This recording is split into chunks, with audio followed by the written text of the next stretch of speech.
My name is John Fisher, and I'm a Life Lab staff. I'm one of the longest staff here. I've done a little bit of everything, and today I serve as our outreach and communication director. And I'm going to just share a little story about what Life Lab means to me. My road to Life Lab actually began in the back of a pickup truck in Honduras. I was riding there with a fellow Peace Corps volunteer, and we were discussing what we would do when we got back to the States. And we said, hey, wouldn't it be cool to set up school gardens? And I didn't even know about garden-based learning at the time. I thought it was a good idea. But actually, my first experience with Life Lab was at Peace Corps, and I didn't know it at the time, but all the education volunteers in Honduras Peace Corps got a copy of Life Lab's Growing Classroom book. And now I know that is the Bible of garden-based learning, so the Peace Corps knew what they were doing, but it was pretty cool that, my vision of 17 years ago came true with my work that I've been doing here since 2001. Life Lab was founded actually here in Santa Cruz at Green Acres Elementary in 1979. We've been doing this for a long time.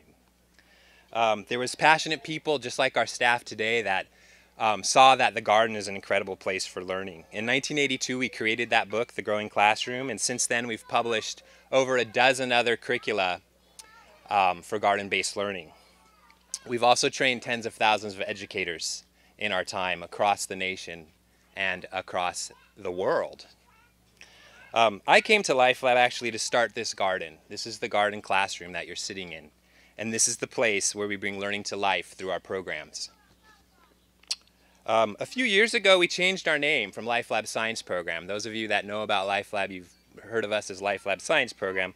We changed our name to Life Lab, and this was not because we're less interested in the power of science that comes through working in an outdoor garden space. But we did this because it's hard to deny all the other incredible facets of learning that happen in a garden space. So for example, we use our garden to serve our community and to train others to use their gardens to help reverse the obesity epidemic in our country.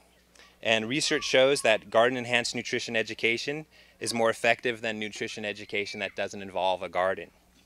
All of our on-site programs support this notion. Our Feeling Fine with Fresh Food field trip participants, they gobble down the veggie soup that they make with abandonment. You look at this, it's full-on veggies, and they're like, more please, this is so great, can we have the recipe? Our camp kids, their parents tell us, how'd you get my kids to eat kale? How'd you get my kids to eat beets? And when we have our little farmer's market, the kids are like, Mom, buy these, with a bunch of beet in their hand. It's pretty cool. And our Food Wet youth, they tell us that they actually feel better when they eat the healthy food that they learn to grow and cook with us than the average high school corner store fare. And we hear that from our youth at the end of the program, that they like to bring the recipes and the idea of fresh foods back to their families. Today our mission is to teach people to care for themselves, each other, and the world through farm and garden-based programs. And we do this pretty much every week of the year. Last Thursday is a great example of this. We had 15 teachers here on an inquiry in the garden workshop. They were learning how to incorporate more inquiry-based science into their instruction. They were playing with worms. They were running around observing things in the garden and learning how can we spark that sense of wonder in students in an outdoor environment. We had a group of second graders up here on their field trip. They were dissecting soil at the same time that the teachers were walking around in the garden. They were learning about compost. This is all a part of the soil studies field trip. And our Food Wet youth came later in the afternoon. They made a veggie stir fry with spring veggies. They had a workshop on how to create job resumes. And they were putting out transplants in their little field over there. If you check out the other side of this building, that's the Food Wet field. They're setting out transplants that later they're going to harvest, sell at school-based farmers markets, and also have those vegetables in a CSA, an affordable CSA program for our Beach Flat community members. So that day actually had an extra special component to it. Not every day do we get a shipment of one of our newest publications. And on Thursday, we actually, on the same day when we're doing these workshops and field trips and Food Wet going on, we got our first shipment of our newest publication, the Book of Gardening Projects for Kids.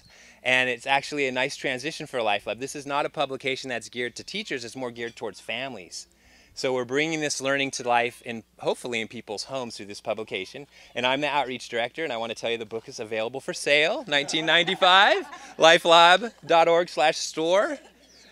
1695, 1995. You can check it out on our website. It's a great gift. Set you that way. So the work we do is powerful. And my time as a garden educator, I've come across lots of stories, and I have a couple to share with you. I was working out in the garden with a group of kids. They just came on up here, and we were going around. All the kids are telling us their names and what vegetable they like that starts with the first letter of their name. And we got to this one boy, and he wasn't saying anything. And all the other kids were quick to offer, like, oh, he doesn't speak. He hasn't spoken since he got to school.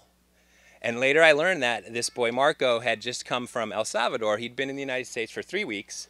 He was there on his garden experience with a speech coach from the school.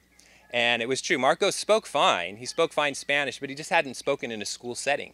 And so we're out here in the garden. All the kids are running around doing the things they do, looking for ladybugs, chewing on mint leaves. And Marco was just standing, like, looking at these strawberries. So I go down, I pick up a strawberry, and I say fresa, which is the word for strawberry in Spanish. And he grabs that strawberry. He kind of smiles. Sheepishly, he says fresa and eats it. And his aide that was with him, tears were coming down her face. And so that was definitely the best strawberry I've ever had. Another experience, I share this one a lot. It happened just right on the other side of this avocado tree. The kids are coming down from the farm from their field trip. They're all kind of running down the benches, and I say, hey, how was your field trip? And one kid's running down. He's like, it was the best day of my life so far. I'm glad he got that so far part. So I can go on and tell stories. Our staff can come up and tell the same stories, but we're actually going to have some program participants come up and share the power of the work that we do. But before I leave, I want to tell you that most of the work that we do does not pay for itself. We are a nonprofit that's located on the university. It's a unique situation. And like all nonprofits, we have a mix of funding and revenue sources. So 20% comes from fee-for-service and sales. About 60% comes from grants, foundations and corporate or government grants, and 20% comes from individual donations.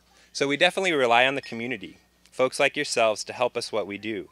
And your interest supports and fuels our staff to bring learning to life in the garden. So with that, I want to thank you for spending the morning learning about LifeLab, and you're going to hear from some of our program participants. Thank you.